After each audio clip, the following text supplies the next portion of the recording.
오늘 준비한 사연은 행복을 위해 결혼을 하였지만 신혼 첫날 밤 생각지도 못한 남편의 정체에 눈물 짓게 되어버린 여성분의 사연입니다. 사연을 시작하기 전에 앞으로 구독자님들을 위해 최선을 다해 영상을 만들 저에게 구독 버튼 한번 눌러주세요. 눌러주시는 분은 평생 행복하게 사실 거예요. 사연 시작하겠습니다. 저는 이 사실을 알고 나서부터는 한동안 멍하니 넋이 빠져 아무 일도 하지 못하고 정말 살아도 산 게 아니었습니다. 너무나 부끄러워 아무에게도 말할 수 없었고 이 답답한 마음 누구에게든 이야기해야 내가 살 것 같아 이렇게 사연을 보냅니다. 라디오나 유튜브에 사연이 올라오면 사생활을 왜 이야기하지라고 생각했는데 이제야 그분들 심정을 알 것 같네요. 제가 그 남자를 만난 건 부모님의 소개로 인연이 되어 만나게 되었어요. 처음 그 남자를 만났을 때 예의 바르고 젠틀해서 마음에 들었답니다. 그때 당시 남편의 나이는 39살이고 저는 35살이었어요. 둘 다 나이도 있고 어른들 소개로 이루어진 만남이라 연애 초반부터 결혼 이야기는 자연스럽게 나오더군요. 저도 나이가 있다 보니 결혼 이야기 나오는 거에 대해 거부감도 들지 않았고 조금씩 결혼에 대한 설레임도 생겼어요. 저를 잠깐 설명드리자면 어딜 가서 피해를 입어도 잘 이야기 못하고 누군가를 만났을 때에는 대화보다는 조용히 있기를 좋아하는 소심한 성격이에요. 하루는 데이트를 하자고 해서 공원에서 만났는데 30분가량 걸으면서 한마디도 안 한 적도 있답니다. 다른 사람들이 보면 정말 재미없게 데이트한다고 생각할 수도 있지만 저는 이런 데이트가 편안하고 좋았습니다. 제가 성격이 이래서 그런지 만나면서 남자분의 개인적인 부분도 묻지도 않았고 간섭도 하기 싫었어요. 하지만 이렇게 한 제 행동이 나중에 큰 폭탄으로 돌아올지는 이때는 몰랐습니다. 이 남자와 결혼을 생각하였다면 그 사람에 대해 알려고 노력해야 되었고 연애 당시 이 남자의 이상한 부분을 알아채지 못하고 지나간 제 자신이 너무나 바보 같았고 후회가 되었습니다. 그 남자를 만나고 6개월 정도 연애를 하니 양가 집에서 결혼에 대한 구체적인 이야기들이 나오기 시작했어요. 하루는 술을 한 잔 먹으며 이런저런 이야기를 하다가 그 남자가 결혼 전에 저에게 할 말이 있다고 하는 거예요. 전 대수롭지 않게 장난으로 왜? 나 몰래 결혼 한번 한 적 있는 거야? 라고 이야기했는데 그 남자는 분위기를 잡더니 진지하게 저를 만나기 전에 결혼까지 갈 뻔했던 여자가 있었다는 거예요. 저는 순간 화가 나는 게 아니고 궁금증이 생기더군요. 왜 이 남자는 굳이 나한테 하지 않아도 될 이야기를 하는 거지? 나에 대한 미안함과 하나의 거짓도 없이 시작을 원하는 건가? 이런 생각으로 머릿속이 어지러워졌어요. 저는 왜 이런 이야기를 하는 건지 의아해하며 말한 이유가 뭔지를 물었습니다. 그 남자는 5분 정도 아무 말 없이 고민을 하더니 대답했어요. 헤어진 그 여성분은 자신의 본 모습을 이해를 못해서 헤어졌다고. 자신을 이해하려는 노력조차 보이지 않는 모습에 실망해서 헤어졌다고 했어요. 그 말에 저는 모든 사람이 다 똑같을 수도 없고 몇십 년을 다르게 살아오다가 만났으니 당연히 안 맞는 부분은 있을 수밖에 없는 거다. 살면서 서로 맞추어가는 게 부부라고 생각한다고 이야기했어요. 이 말을 하면서도 속으로는 이런 이야기가 그렇게 고민하며 꺼낼 이야기인가라고 생각이 들었지만 꼬치꼬치 캐물어 보지는 않고 그냥 그날은 대충 이야기를 마무리하며 넘겼습니다. 그날만 빼면 이 남자와의 연애에서 이상한 부분은 없었어요. 그렇게 시간은 흘렀고 저희는 만난 지 1년 만에 결혼에 골인하게 되었어요. 결혼식 날 정신없이 식을 치렀고 신혼여행 비행기 시간 때문에 신혼집에서 하루 자고 가야 돼서 피곤한 몸을 이끌고 집으로 갔습니다. 집에 도착해서 침대에다가 지인과 친척들이 준 봉투들을 올려놓고 머리에 수많은 머리핀들을 같이 빼내었어요.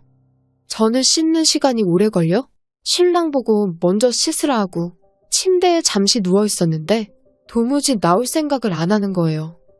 1시간이 다 되어가도 안 나오길래 덜컥 겁이 났어요. 혹시나 너무 피곤해서 쓰러진 건 아닐까 싶어 목욕탕 문 앞에 가서 신랑을 불렀습니다. 오빠 아직 멀었어? 다행히 대답을 했어요. 응, 다 되어가. 좀만 기다려줘. 그 말에 저는 오빠, 나도 찝찝해서 빨리 씻고 싶으니까 얼른 나와줘. 라고 했어요. 그 말을 하고 또 10분가량이 지나도 아무 소식이 없어. 이제는 슬슬 화도 났어요. 문을 통통 두들기며 오빠 무슨 남자가 이렇게 오래 씻어? 대충 하고 좀 나와줘. 그 말에 또 진짜 다 했어. 곧 있으면 나가. 그 말에 저는 알았어. 이 말을 하고 또 10분이 지났는데도 안 나오는 거예요. 진짜 별의별 생각이 다 나더군요. 도대체 남자가 목욕탕에서 1시간 30분 동안 어떤 거라면 있을 수 있는지.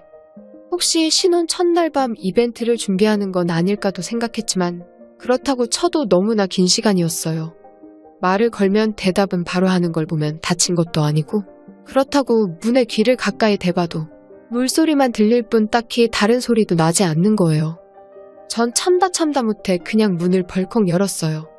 문이 잠겨있지도 않아 그냥 바로 열렸는데 목욕탕 앞모습을 보고 전 제 눈을 의심했습니다. 처음 봤을 때 그 감정은 정말 어떻게 표현해야 될지 소름이 끼치는 것도 아니고 섬찟한 것도 아니고 정말이지 표현할 말이 없었습니다. 제 눈에 들어온 장면은 밑에는 실오락이 하나 없었고 위에는 가죽조끼를 입고 있었어요. 한쪽 손에는 소위 일본 빨간 테이프에서 나오는 듯한 물체가 있었습니다. 채찍이라고 해야 하는지 형상을 설명하자면 말을 때릴 때 쓰는 여러 갈퀴가 달려있는 도구를 들고 있었고 한 손에는 카우보이 마냥 밧줄을 들고 있었어요. 물을 왜 틀어놓았는지 욕조에는 물이 가득 차 넘치고 있었고 변기 옆에는 가방 같은 것이 있었는데 뭔가가 잔뜩 들어있는 것 같았어요. 이런 모습을 처음 보는 거라 이해도 되지 않아 한참을 멍하니 문 앞에 서 있었습니다. 그러다가 순간 살아야 되겠다는 생각에 소리를 지르니 그 남자가 그러더군요. 여자들은 왜 하나같이 자기를 이해하지 못하냐고 말했어요. 그 말을 듣자마자 전 짐도 챙길 생각도 못하고 맨발로 밖으로 도망 나왔습니다. 집 밖을 나오자마자 눈에 보이는 택시를 손짓하여 잡아타고 친정집인 독산동으로 가자고 했어요. 아무것도 챙겨 나오지 못해 택시 요금조차 없어서 택시기사님에게 양해를 구하고 엄마한테 전화를 해서 집 앞에 나오라고 해서 택시 요금을 계산하고 친정집으로 들어갔습니다.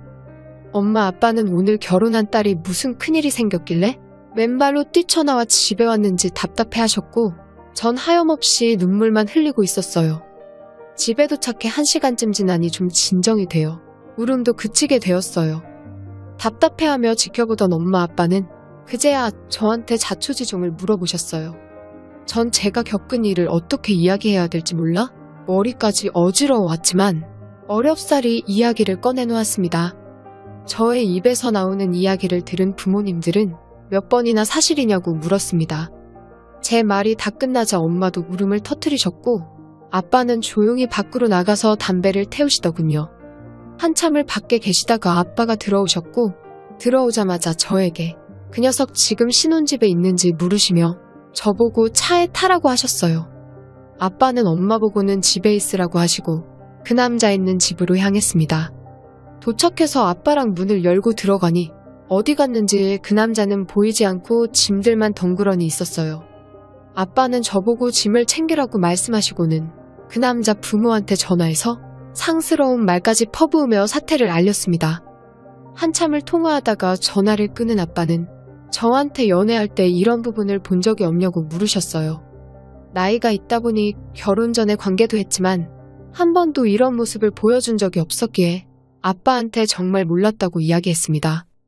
정말이지 제가 어리석고 바보 같은 게 술자리에서 결혼할 뻔한 여자가 있었다고 했을 때 그 이유에 대해 상세히 물어보지 않은 제가 정말이지 후회가 되었어요. 그 일이 있고 한 달이 지났지만 아직 저한테 연락도 온 것도 없고 저희 아빠가 전화를 몇 번이나 했지만 전화를 받지 않았어요. 엄마는 하나밖에 없는 딸의 결혼이 이렇게 된 거에 대해 너무 놀라 몸져놓으셨고 아빠는 현재 그 남자랑 연락이 되지 않아 그 집 부모에게 피해 보상에 대해 내용 증명을 보낸 상태입니다. 해답이 오는 즉시 손해배상을 청구할 생각이신 것 같아요. 저 또한 친구며 친척들에게 무슨 말을 어떻게 해야 될지 너무나 부끄러워 밖에도 못 나가고 있어요. 제가 잘못한 것도 아닌데 너무나 두렵습니다. 현재 지나가는 남자만 봐도 다 그럴 것만 같고 회사도 현재 못 나가서 그만둔 상태예요.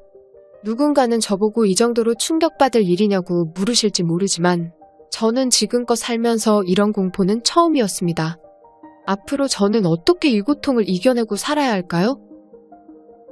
여기까지가 오늘 준비한 사연이었습니다. 여러분의 구독은 영상 제작에 많은 도움이 됩니다.